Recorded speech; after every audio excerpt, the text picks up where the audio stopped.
Hey guys, what's up? This is your girl Kanai Karen Mangena, and I'm back again with another video. So today I'm gonna be doing part B of the beaded necklace, and I'm just gonna be showing you guys from where I left over.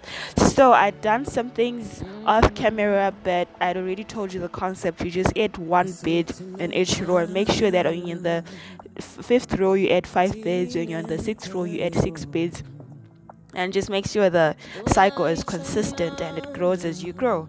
So yeah guys, that's what I'm doing right now. I'm the 12th row and I'm adding 12 beads and continuing the cycle till I reach the 18th row, and just carry on. So keep watching till the end, and don't forget to like, subscribe and share, and don't forget to follow me on my Duchess of Africa page on Instagram and Facebook, and check out more of the things that I do in case you want any more videos on those things. So keep in touch, because I'm gonna be doing a lot of beaded necklaces and I'm gonna be showing you different variations and stuff. So yeah, stay tuned for more. And yeah, thank you guys for liking, subscribing, sharing and commenting.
Oh yeah, yeah, yeah.